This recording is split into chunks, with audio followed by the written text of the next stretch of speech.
ஆதியாகம புஸ்தகம் 12ஆம் அதிகாரம் 1, 2, 3 வசனங்கள். கர்த்தர் ஆபிரகாமை நோக்கி, நீ உன் தேசத்தையும் உன் இனத்தையும் விட்டு உன் தகப்பனுடைய வீட்டையும் விட்டு புறப்பட்டு நான் உனக்கு காண்பிக்கும் தேசத்துக்கு போ.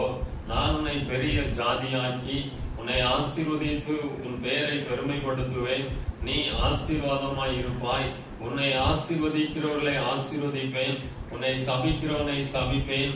பூமியில் உள்ள வம்சங்கள் எல்லாம் உனக்குள் ஆசீர்வதிக்கப்படும் என்றார். கர்த்தர் ஆபிரகாமை அழைக்கிறார்.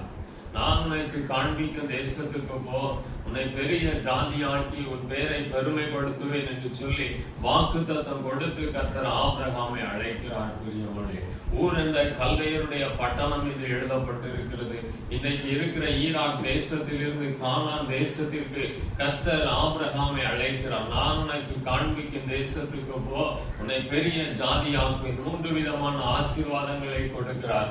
உன் பெயரை பெருமைப்படுத்துவேன், உன்னை ஆசீர்வதிக்கிறவர்களை ஆசீர்வதிப்பேன், பூமியில் உள்ள வம்சங்கள் எல்லாம் உனக்குள் ஆசீர்வதிக்கப்படும் என்று சொல்லி 3 விதமான ஆசீர்வாதங்களை கொடுத்து கர்த்தர் ஆபிரகாமை அழைக்கிறார். பிரியமானே, ஆபிரகாம் கடந்து செல்கிறான். கூட செல்லும் பொழுது தன்னுடைய சகோதரனாகிய லோத்துவையும் அழைத்து கொண்டு போகிறான். பிரியமானே, ஆதியாகம புஸ்தகம் 15ஆம் அதிகாரம் 1ஆம் வசனத்திலே வேதம் சொல்கிறது, இந்த காரியங்கள் நடந்த பின்பு கர்த்தருடைய வார்த்தை ஆபிரகாமுக்கு தரிசனத்திலே உண்டாகி கர்த்தர் ஆபிரகாமை பார்த்து சொல்கிறார், நான் உனக்கு கேடகமும் உனக்கு மகா பெரிய பலனுமாய் இருக்கிறேன் என்று சொல்லி ஆபிரகாமை பலப்படுத்தினார். இந்த காரியங்கள் நடந்த பின்பு என்று சொல்லி எழுதப்பட்டிருக்கிறது.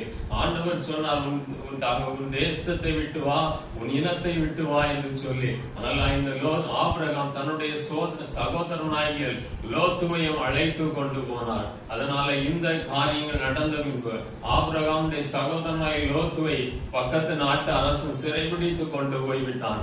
எல்லாவற்றையும் ஆபிரகாம் மீட்டு கொண்டு வந்த பின்பு கர்த்தருடைய வார்த்தை ஆபிரகாமுக்கு உண்டாகிறது. நம்முடைய வாழ்க்கையில் ஆண்டவர் திட்டங்களை தந்திருப்பார், தரிசனங்களை தந்திருப்பார். அந்த வார்த்தையை மீறி நாம் கடந்து செல்லும் பொழுது பல பாடுகளினூடாய் கடந்து செல்ல நேரிடும். பிரியமானே, கர்த்தர் தாமே உங்களை ஆசீர்வதிப்பாராக. ஆமென்.